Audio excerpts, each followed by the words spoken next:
बापू गण्या, गणिताचा मास्तर आला घरी. त्या मास्तरले गण्या मेला म्हणून सांग. नमस्कार सर. बापू आज शाळेमध्ये काऊन नाही आलास रे तू? सर माझा आज लगीत पोट दुखत आहे जी. असा खोटा बोलतेस? आई सांग नव या मास्तरले. का सांगू बकऱ्यानी, तुझा हा रोजचाच झालाय पोट दुखणी.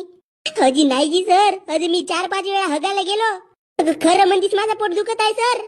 अबे मला चुत्या नको बनवा बे. मी तुम्हाला काल गणिताचे प्रॉब्लेम दिलो सॉल्व्ह कराले. ते सॉल्व्ह करून तुमच्या ज्यांना झाले नसतील म्हणून भोसडीच्या एव्हा तुम्हाला शाळेमध्ये नशी येवाचा. नेवा नेवा सर याले शाळेमध्ये नेवा बरं. काय नेवा नेवा, शाळेमध्ये नेतायत का मला मरखटीत? नेवा नेवा म्हणतेस का? मास्टर मी उद्या येतो ना. आणि तुझा मित्र डेंगू कोटी गेला बे? तसं सर त्याची आजी मेली तर तो गावी गेलाय आपल्या आजीच्या. का सांगतेस? आकाश तुझ्यासोबत खेळत होता ना? तर आताच गेला ना तो आपल्या आजीच्या गावी. त्याची आजी आताच 2 मिनिटा पहिले मेली.